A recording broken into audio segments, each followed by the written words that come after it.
What is going on?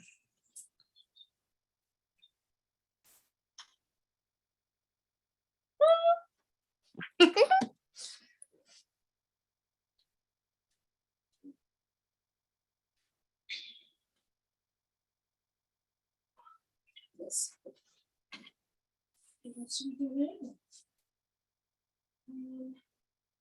So hot. Are you gonna lay down?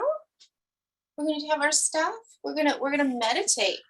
Hi, blessings. I got some background noise here. If you could mute yourself. I'll come through here and mute too. There we go. Hi, I think that was Julie. I'm just letting some folks in. Hi, blessings. Welcome, welcome. Oh my gosh, Waska. Is that really you? Oh, it's so good to see you. Let me see who's here. Hi! Yay! Oh my goodness! Blessings! Yay! Yay! Yay! Great to see you, Karina. It is great to see you. Oh my goodness! And Julie and Tina and CJ and Candace, I hear you. Hi! Yeah, you're back. And Devaya and Melissa and Eleanor. Oh, Eleanor, it's been a second. Welcome, welcome. And then I have a phone number. I'm not sure, but welcome. Let's all settle and arrive together.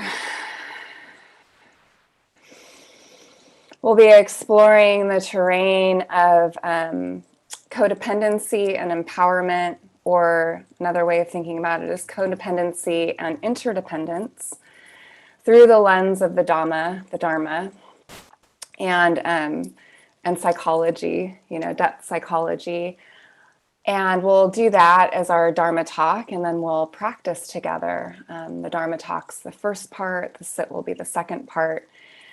And before I start diving into the talk, let's just take a moment to, arrive.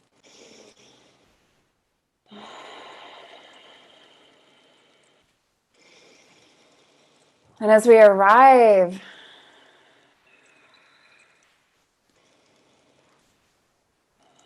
we remember just, not taking the obvious for granted.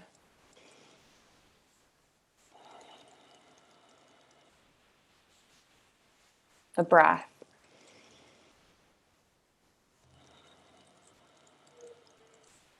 Just starting to allow the breath to be known a little bit more intimately. Maybe even sensing the way the breath sort of moves your body, expands the sort of the front of the body.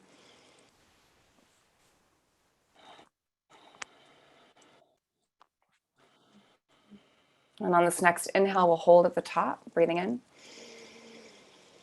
And then sip in a little bit more breath. And exhale, release. Good, and again, deep breath in. Hold, sip in more. Let it go. Like dropping a weight or a burden. And one more like that. Sip in a little more. And release.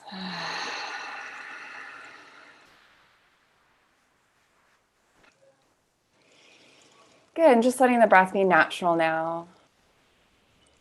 And let yourself really inhabit your body. So intimacy with the seat under you, intimacy with the ground beneath your feet.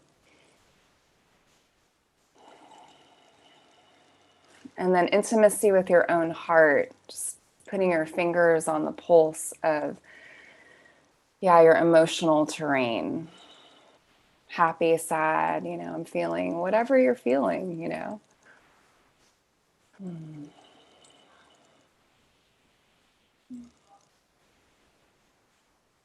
And then just noticing the mind, right? Just noticing the thinking mind, the ways it might be leaning forward. Or maybe it's sort of rehashing something that happened. It's remembering, it's comparing, it's judging. Just notice.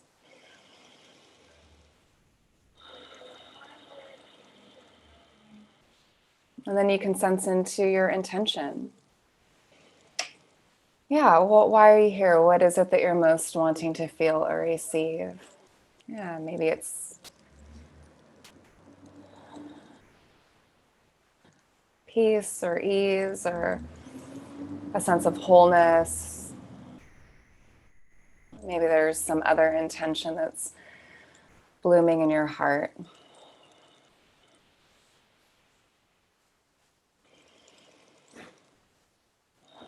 This is called love after love. The time will come when, with elation, you will meet yourself arriving at your own door in your own mirror, and each will smile at the other's welcome and say, sit here, eat. You will love again the stranger who was yourself.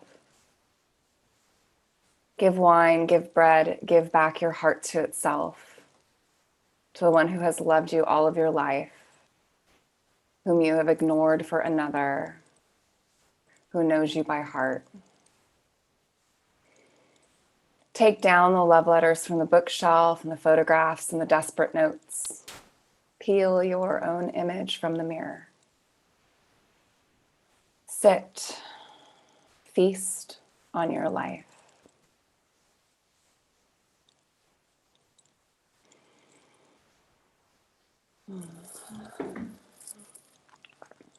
You can take a deep breath in and flutter the eyes open, take in your space.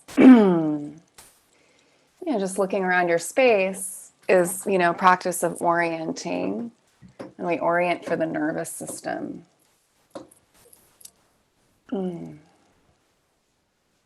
Yeah, so we feel safe. Yeah, it helps us establish a sense of safety. All right. Popular topic, possibly. Just letting some more people in from the waiting room. Go ahead and put in your intention. Hi, Joanne. It's you. You were the number. Oh, good. I'm so glad you're here. I'd love to hear from a few of you. If you would like to just mention in the chat, what is your intention? What is it that you would like to feel or receive from today's time together? Another thing that I wanted to mention is our Marlene. Hi, welcome. Our class goes, or our time together, until a few minutes before 10. I appreciate you staying the whole time if possible. And I appreciate whether you're on camera or off, you go ahead and give yourself fully to this, avoiding checking emails and text messages and such. Like, the more present we are with each other, it really supports the collective.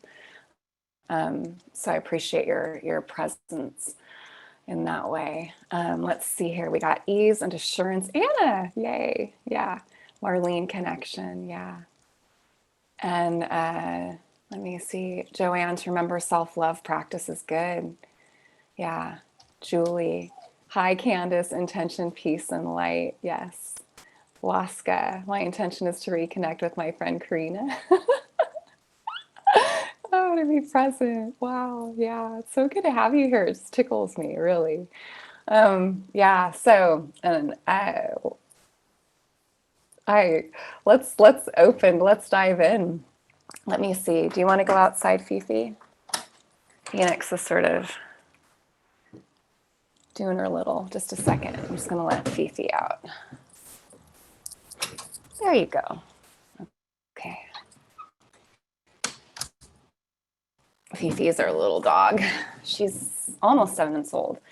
I am an expert at codependence, and so I have a lot to say on this. For Marlene's laughing, you're like, me too.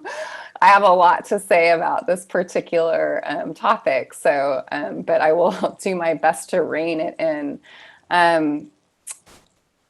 So I actually have some notes that I'm going to pull up here that will help me stay on track with you all. So bear with me here as I pull this up. Now, I want to mention also that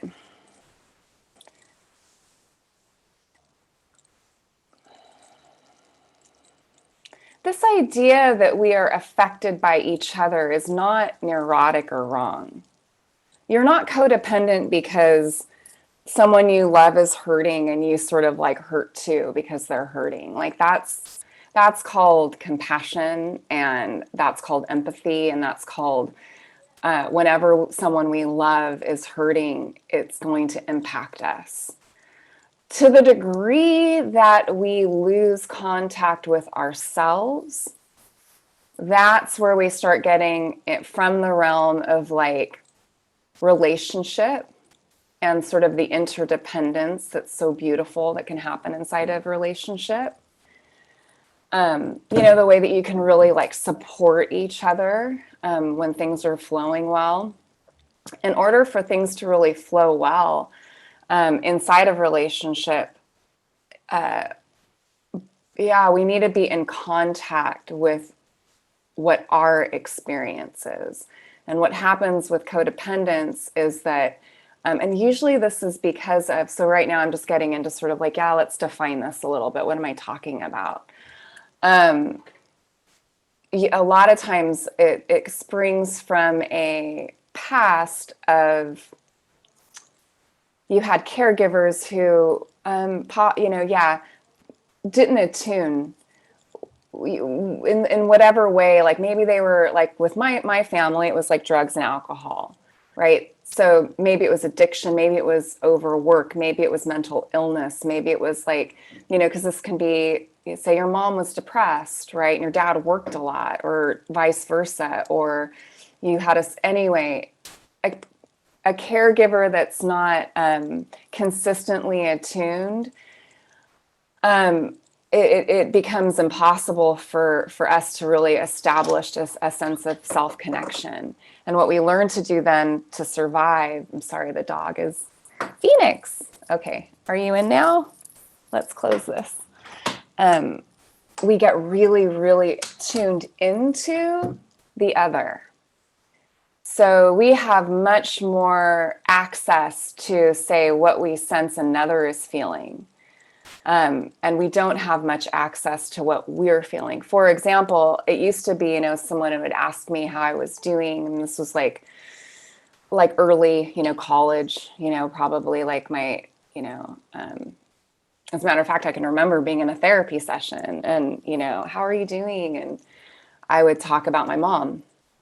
I would talk about what was going on with my mom. And that's a clear, it's like I asked you how you were doing and you told me how your mom was doing, right? And it's like we get preoccupied with the other, either trying to fix or change the other, so that in some way, shape, or form, our unconscious hope is that we'll get our needs met.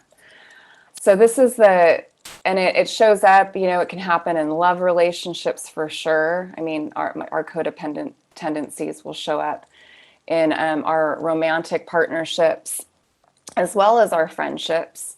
If we sense that we're dependent on approval. Okay, I want to qualify this and not make wrong the very human desire to be approved of. Like, you hear this, I don't want to care what they think of me. And when I hear that, I'm like, I get that. And there's a way in which we need to acknowledge that it matters. We're humans and we're pack animals. And the only way that we can, so there's nothing wrong with caring about what other people think. But how much of that do I let dictate how I show up in the world, right? And so in codependency, we will really do a lot of behaviors, like we might fawn, which is like there's fight, flight, freeze, fawn, of the stress response. Fawning, we're really starting to unpack and understand better. It's like a blending in. It's like the chameleon effect. It's like, okay, I just want your approval. I may not even like you, but I'm going to get you, but I might not even be aware that I don't like you, because I'm just aware that you're a hothead and I don't want you to, blow up at me. And so I'm going to make sure that I be who I think you want me to be, so I don't, upset you. And then, when we live this way, it's very confining. It's very stressful. There's a lot of anxiety. And so will people please, lack boundaries, poor self-esteem, caretaking, needing to be needed. These are all sort of like the symptoms, of codependent or of our codependency. And so that was the first piece I just wanted to unpack was, what this is now. How can we work with it? And, I always give 3 points. Let me just check in with you before I do that. Is this making sense? Or is this, okay. Okay. Awesome.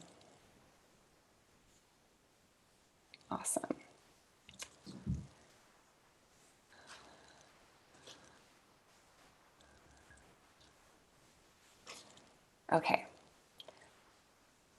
So how do we move from, because there's also this profound gift that comes with this terrain, meaning, if it weren't for my capacity to attune to people and really like be with them, I wouldn't be doing the work I'm doing now.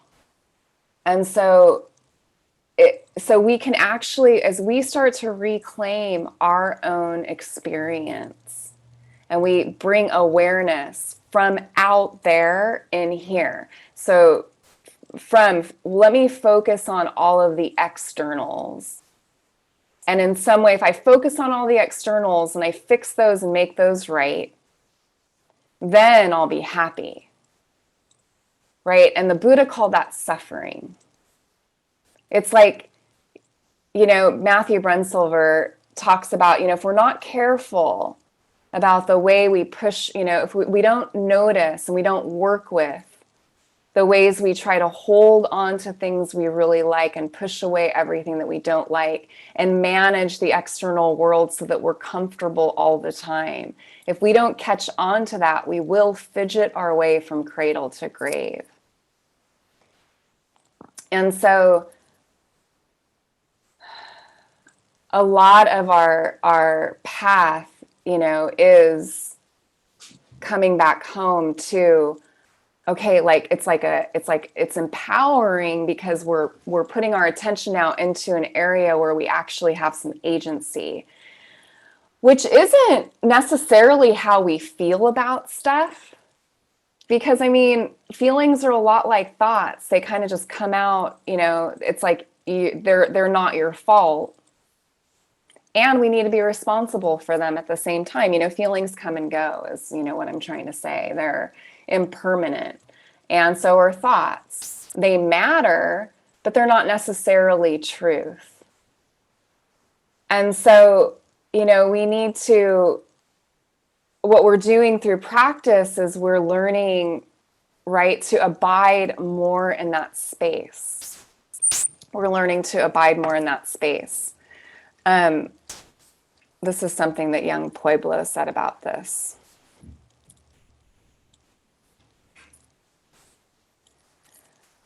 Your immediate reaction does not tell you who you are. It is how you decide to respond after the reaction that gives you real insight into how much you have grown. Your first reaction is your past. Your internal response is your present. Your first reaction, you're going to have that first reaction. Don't wrong yourself for that. We get so caught up in this when we get into our spiritual perfectionism as if we're not supposed to get pissed off or jealous or selfish or something like that. And then when we do, it's or codependent, whatever, it's that's human, no shame there. But it's okay, having seen that with compassion, what are we going to choose to do? And I know there's some stuff going on in the chat. I'm going to look at this in a moment, but as number one, when we're working with codependency, as I talked about, was awareness. We need to understand what it looks like when it's coming up for us and sort of like why it happens, so we can like shake off any shame that we might have. That, we get sometimes hyper focused on the other, and we're more concerned about what the other is thinking and feeling than what we're thinking and feeling. And we may not even be aware of what we're thinking and feeling. It's like that happens. When we're aware of it, we can start to shift and then come to the number two, which is to ask ourselves the question, what is happening for me right now? Right? So when I have a client who's talking about how their partner is acting, and they're complaining about their partner or whatever. And I mean, we all do it, but I'm always interested in, what feelings are coming up for you here. And that's what we get to do. Like, okay, what is it that's coming up? Well, I don't know. I don't even know. What is this? And it's like, okay, we start there. And I think that's where having someone in your space, whether it be a good friend or a mentor or a coach or a therapist or a pastor or, someone like that, to just be like a nice reflection. I'm feeling angry, or I know a lot of times with my clients, if there's a lot of codependency, then it's hard to even identify emotions. So that's a piece of our work as well. In this is like, throughout the day, what am I feeling? What am I feeling? What we're doing is we're cultivating the inner relationship. Right? Like, how much time we might spend on our outer relationships, even in just worrying about them, or hopefully we're nurturing, this is the beauty of going into empowerment and interdependence, is that we can really enrich our current relationships outside of ourselves when the relationship internally is rich, right? Like, today's Tuesday, it's my day back, because Sundays and Mondays are my days off. So Tuesday is my day back, and it's our 19-year wedding anniversary today. My husband and I. Is that cool? And he took me out to breakfast and surprised me, right? And but I was noticing like myself. Oh, thanks, Anna.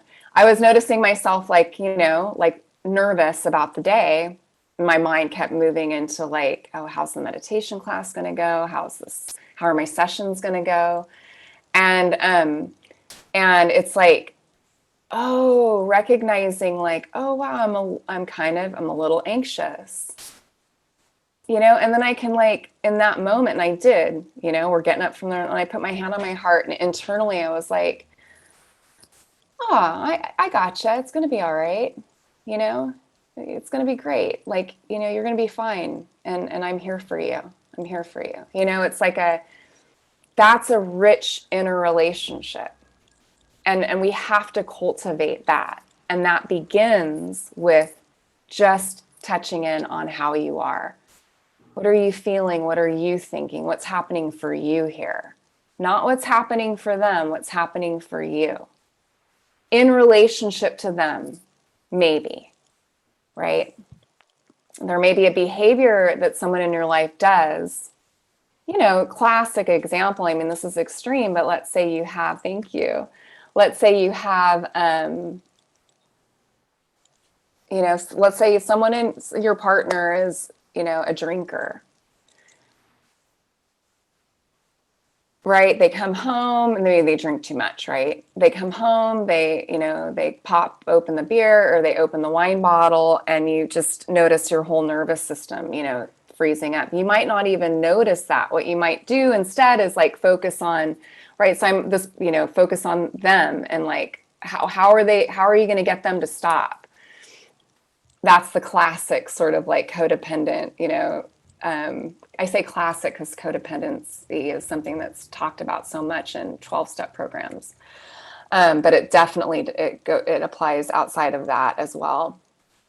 The question becomes, though, for that person, it's like, well, what's coming up for you? How are you feeling when this is happening? And it doesn't mean that you don't draw boundaries. Please, you have to draw boundaries. You have to take action in that situation in some way. But first, let's connect to you and keep that relationship nurtured. And this is just a good opportunity for us to all just kind of put our fingers on the pulse of how is the inner relationship like right now? Not in general, not as a noun, but right now. Right? And there's always often room or space to pivot towards like more friendliness. You know, more friendliness is usually available.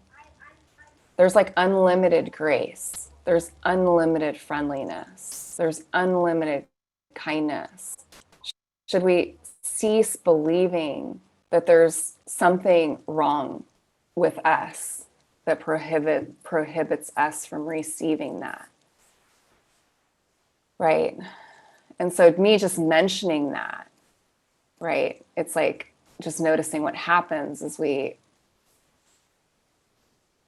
clarify our internal terrain with kindness. This is nurturing the inner relationship. So number one is awareness, and number two is nurturing the inner relationship. And number three is expression. You know, and then how do we communicate in a way that, and that's like expression is number three, and expression is going to be like another talk because I'm looking at the time and I'm like, and there's a lot to intentional, empowered communication and expression. So we'll save that for another Dharma talk. Let me look back at the messages. And as we kind of come to our halfway point, I just want to mention that these are freely offered. Please come regardless of whether you can donate, but if you can donate, your donations are greatly appreciated. And you can Zelle or PayPal or Venmo me. I'm on all the things. Let me see. Congratulations on your wedding anniversary. I wish you bunch of love and adventure day. Love you, Katrina. Thank you, Candace. Oh, thank you. Yeah. Happy 19th. Oh, thanks. Thank you. Yeah, I know. Person helping us at the restaurant was like, "What's your secret?" I'm like, you know, don't underestimate the power of good marriage work. You know, like that's huge. Like I think both of us being open and interested in whatever, you know, in doing removing any of the barriers that are erected between us, you know, like doing the work together. That's been a huge part of not just staying together, but right, like growing together. Yeah. Melissa, yeah, don't underestimate the power of good marriage work. Yeah, I mean, on it, like right. The truth is, I think the marriage relationship, I mean, in my experience, intimate partnership, whatever you want to call it and however it unfolds for you, is the deepest like work you can, like the deepest everything, you know, like, because all your stuff comes up, right? All of it. Nothing's held back. It all's coming out, you know? And so, you know, this can be an opportunity for you to be really, you know, really vulnerable and intimate with each other in a way that's profoundly deep. And, or it can just, yeah, I guess tear you apart. But yeah, my deepest desire is for it to continue in the, you know, intimacy and growth and all that department. Yeah, all coming out except, good point, Tina. That's right, all coming out except if you're a codependent. But you know what it does? It comes out sideways. It's still coming out if you're a codependent, but it can come out as controlling, and it comes out as like, it comes out as, you know, you're repressing, but then the expressing is going to happen, right? So you're like, right, you're blowing your top, or you're engaging in like harm, you know, you're drinking too much, or you're shopping too much, or like it's coming out sideways. Yeah, but you're right though, right? Like it's like there's a way in which it gets altered. It gets distorted. It gets distorted when it's not cleanly expressed and honestly expressed. Yeah. All right. Let's sit together. Totally. Yeah, you or your partner can make disparaging comments and wonder, where did that come from? Yeah. Yeah, for sure. Great reference for this is just for your own, anything by John Wellwood that he's got a few books on relationship that any of them I would recommend. And same with Gay Hendricks. I really like Conscious Loving. Yeah. So you can close your eyes if you like, or keep them open with a soft gaze. And if you're in a chair, I encourage you to just put your feet flat on the floor.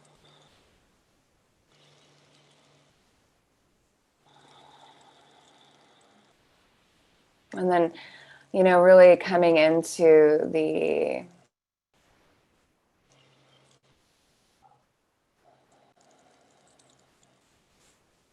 mountain-like integrity of your spine.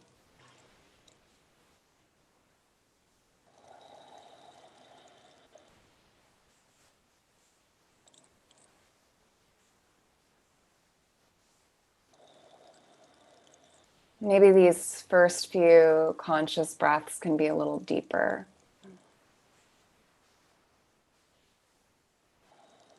There's nothing you need to manage or sort.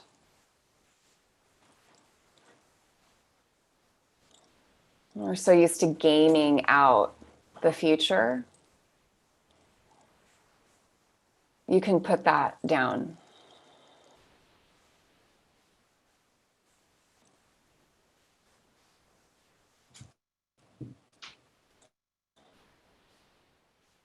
And just let your attention sort of settle on the like simple inhale and exhale, like the ebb and flow of tide. You don't need to make it more complicated.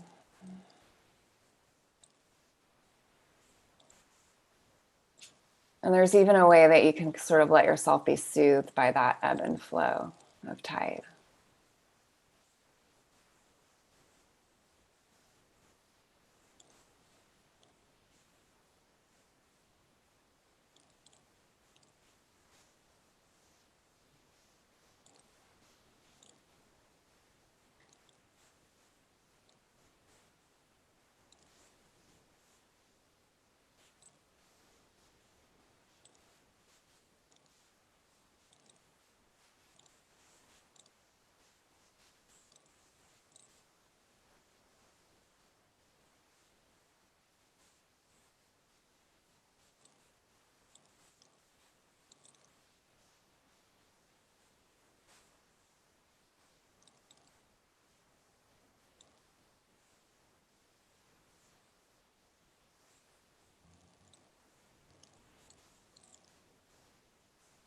And your belly can be soft.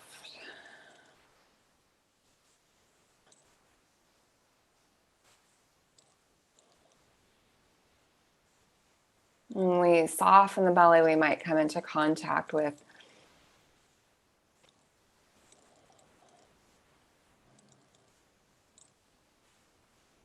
just like the subtlest ways in which we armor.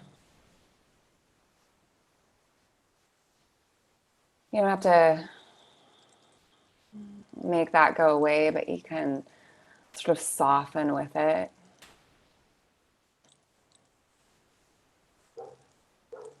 And soften with your heart.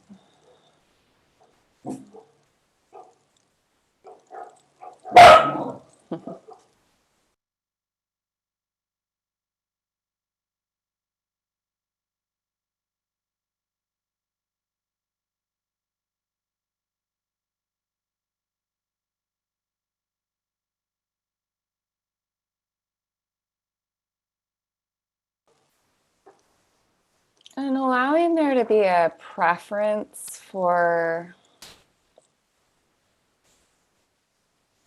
experience, sensations, breath, this like sense of being in the body.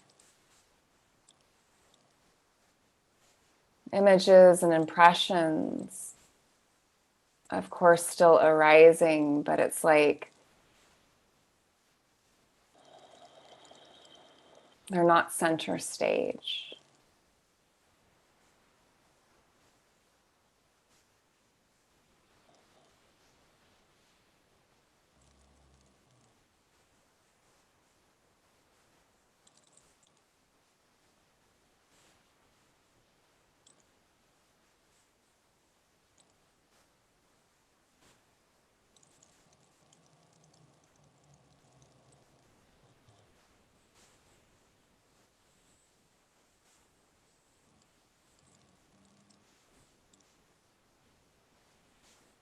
Noticing the inner relationship.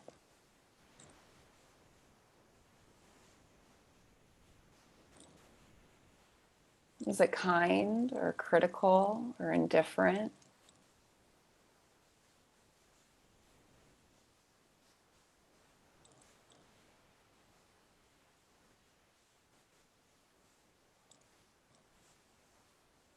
You might sense what a little more kindness feels like.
I want us to just sense into our relational life.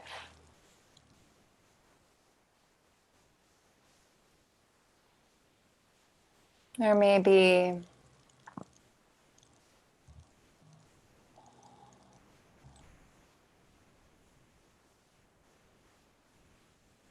a relationship that, with a particular person, maybe that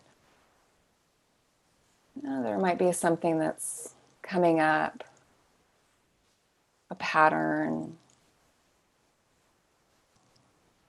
And it's you find hard, that you find, that you keep revisiting in your mind or your heart.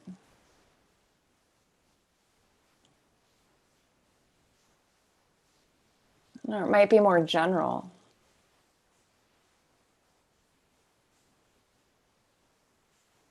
Might not be a particular person, but there just might be a way in which, you kind of do this thing when you're around others, whether it be like a fawn or a fight or a flight, you know. You don't have to like concentrate, just, you know, let images arise, like whatever's arising as they sort of present these reflections. You just notice, stay with your breath. Recognize in this situation, what's the feeling, what's the emotion that just most wants attention.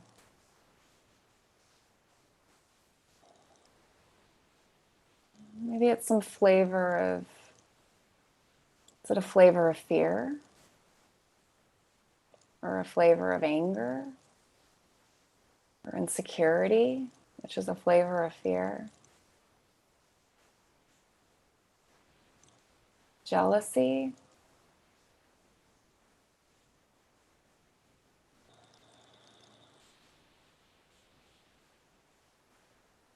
And just for now, as you start noticing this, just for now, allowing the truth of this to be touched by your heart. You don't have to like it. It's like, oh yeah, this is how it is for me.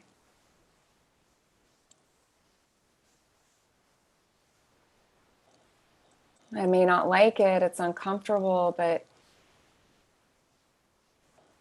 just for now, I allow it.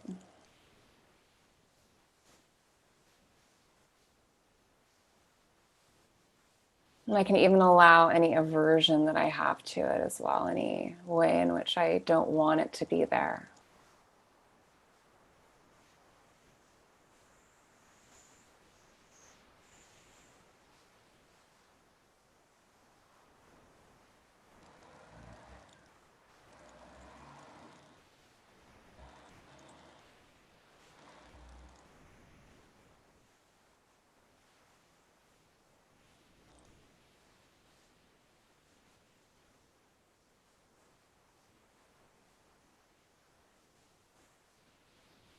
Now you might, as we move into the eye of rain, just sense, okay, well, what am I believing? What is this feeling? What is it believing about me? Or what is it believing about life? Or about this person? Is it believing that I won't get my needs met? Is it believing that I'll be shunned? I'll be judged? I'll be abandoned?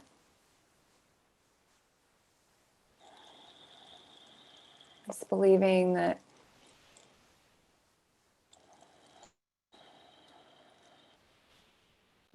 what is it believing?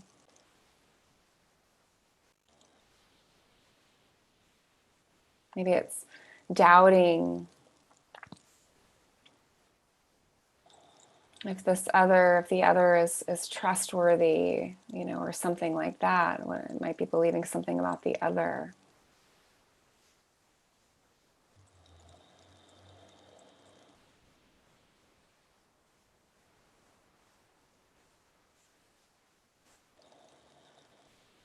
And just notice how it is to sort of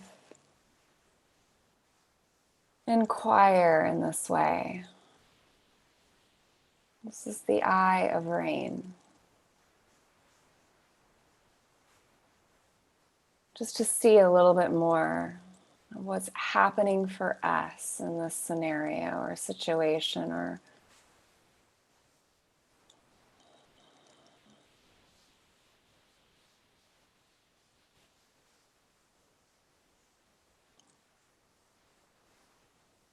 And on the wings of this next inhale, just taking a nice deep breath in, we'll exhale and just sense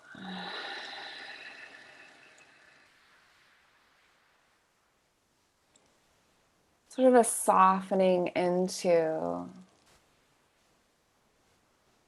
simple being.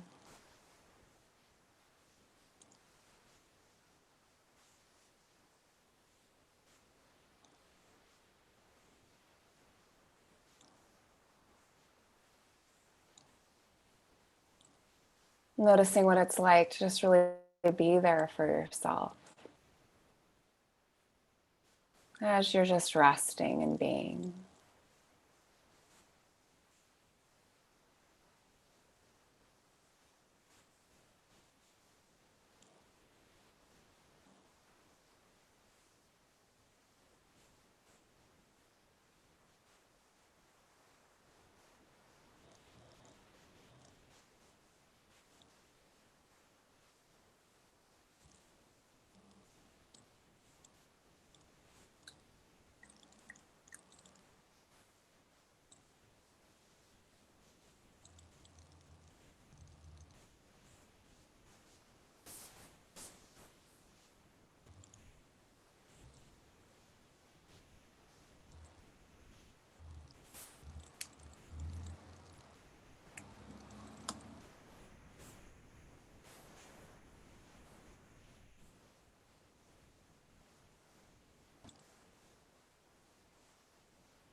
Whatever arises is held in this care.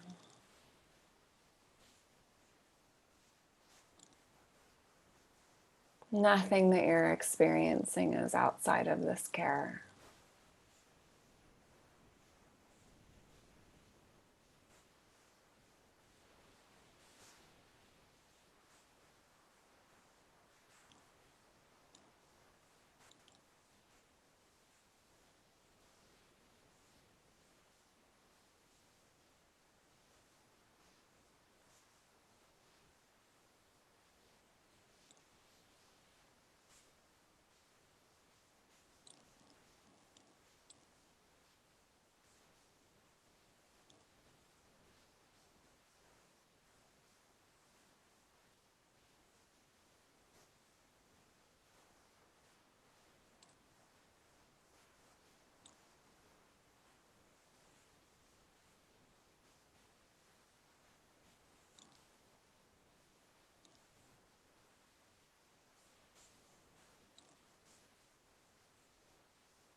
You can trust nothing missing.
A poem from John Wellwood.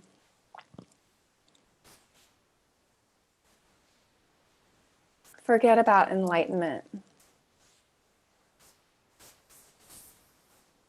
Just sit down wherever you are and listen to the wind singing in your veins. Feel the love, the longing, and the fear in your bones. Open your heart to who you are right now, not the saint you're striving to become, not who you think someone else wants you to be, but the being right here, around you, before you, inside you.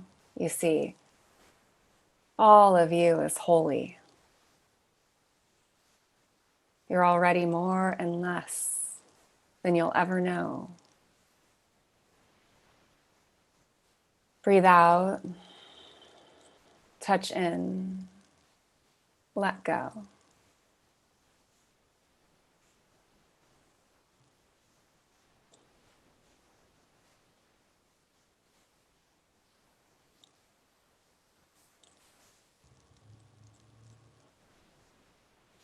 And bring our hands to our hearts, if you like. And just sensing for a moment how it is to like just make contact with yourself in that way. Like just, yeah, noticing.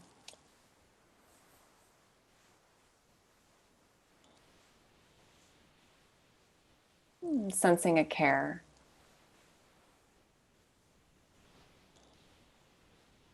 As a way to express the merits of our practice to each other, and then beyond each other to all beings everywhere. We'll chant the blessings of metta. We'll chant 3 times and we'll chant for we. Taking a deep breath in. May we be filled with loving kindness. May we be well. May we be peaceful and at ease. May we be happy. May we be filled with loving kindness. May we be well. May we be peaceful and at ease. May we be happy. May we be filled with loving kindness. May we be well. May we be peaceful and at ease. May we be happy.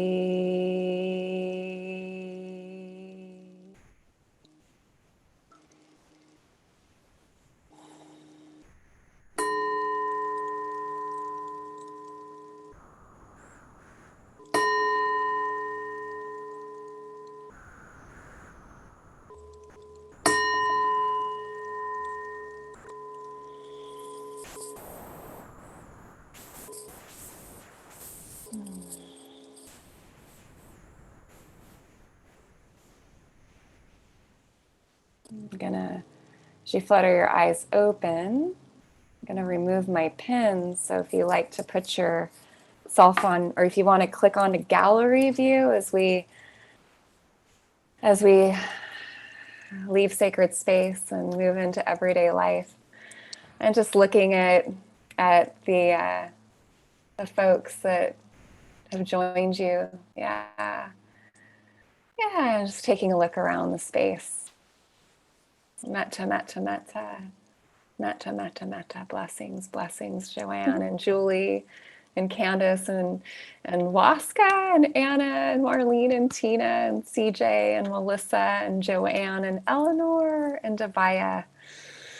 Yeah, please do share this with anyone you think would benefit. We do this almost every Tuesday, unless we're not, but almost every Tuesday at 9 a.m. PT. And these all do get uploaded onto my YouTube channel. That's just at Karina Nickerson, so you can watch the replays. There's so much there. If you're not already subscribe to my channel.